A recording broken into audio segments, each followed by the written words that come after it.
Obviously, I'm deeply, deeply disappointed by the jury's decision. I have every faith that the law and the facts did not sustain that decision and that we will be successful upon appeal. I have never violated my public oath. I have never been anything but a patriot of my country and for my country. I have never, ever been a foreign agent, and the decision rendered by the jury today would put at risk every member of the United States Senate in terms of what they think a foreign agent would be. I'll say something and then I'll keep going. Good afternoon. We were disappointed with the jury's verdict. We disagree with it, and we believe today, as we have since day one, in Bob's innocence. There are grave appellate problems with this case and with this verdict, and we're going to pursue all appellate avenues aggressively, and we do expect he will be vindicated. Thank you. Thank you.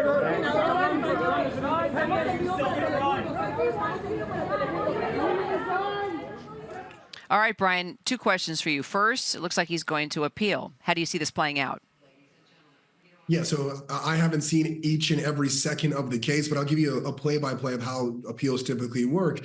What the defense is going to look at is any mistake of laws. The big ones are usually any mistakes that a judge has made in terms of admitting evidence that should not have come in, and then any mistakes that the prosecutors have made. You can, and it is an option as well, we hear it from time to time, ineffective assistance of counsel. You can't even say that your defense attorney made some mistakes. And if those mistakes amounted to material differences as to how the jury got the case and ultimately decided, that could be something that could reverse on appeal. The appellate process is a long and arduous one, so it will take some time. The question would be is whether or not he can get the appeal to push back the sentencing, because the big thing is he doesn't want to be sitting in a federal penitentiary waiting for an appeal. He'd rather be, as he just did right now, walking free on the street and seeing where his legal options lead him. Go to Jay next. Let's just talk. Could shake up the Senate now.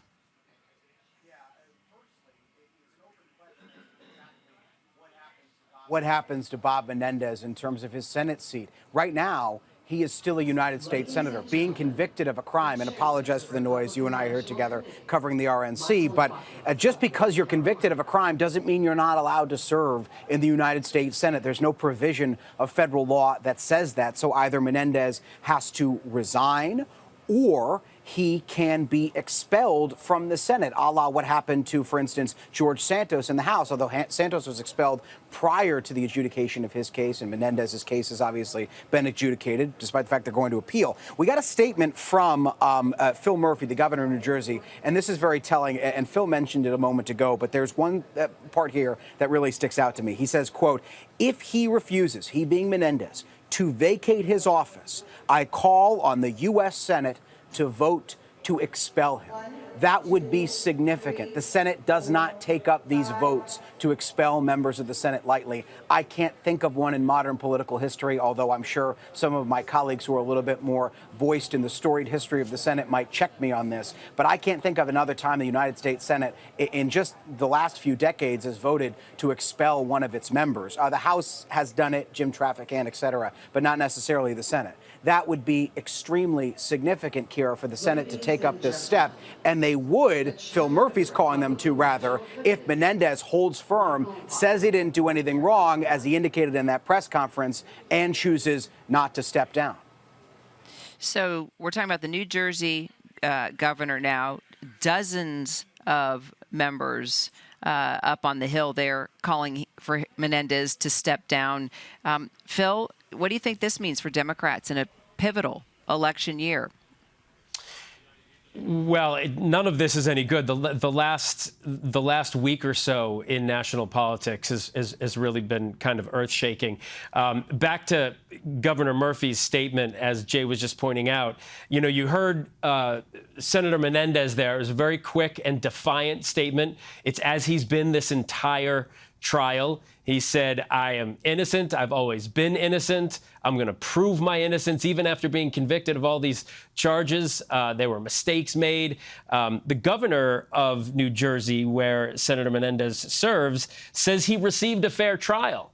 And that's one thing that Senator Menendez said. This trial, it couldn't. How could it have been fair? I'm innocent. Well, one other thing that he said, Kira, that I wanted to point out. You caught it there at the end. He said this sort of sends a chilling message to all other senators that the way they do their job could land them in the same situation I'm in. That's the kind of argument he was making at the end there. I think many would disagree. I don't know of any other senators who have been caught with gold bars, hundreds of thousands of dollars in cash with his fingerprints on it. I mean, the evidence was pretty stacked up against him. This wasn't, according to what he's been convicted of, someone just doing their job. I mean, those gold bars, I think he even Googled at one point how much is an ounce of gold worth on his computer. And there's the Mercedes that was involved in a bribe that his wife was involved in, according to the indictment. The evidence doesn't get much better than that. The actual gold bars, the stuffed cash, and the swanky cars. One more question, if you don't mind, before we take it back to the RNC. Jay, let's talk about the possibility of expulsion here. What are the options? Yeah, if Menendez digs in his heels, the United States Senate can vote to kick him out, but it is very rare. I've pulled up some research here on my phone since the last time you and I spoke. Since 1789, the Senate has expelled only 15 members, this according to the U.S. Senate website.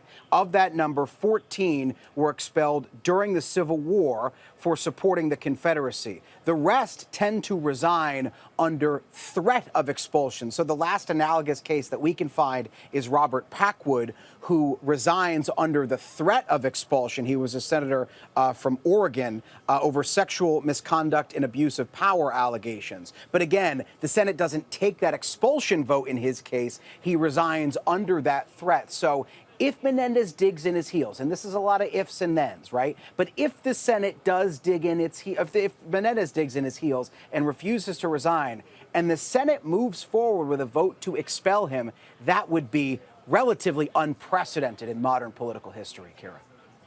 What did we ever do before Google, Jay O'Brien? Even though I know you had all that in your head, what did we ever do before Google? Somebody did text me a few things, too, to remind me. Someone did text me a few things, too.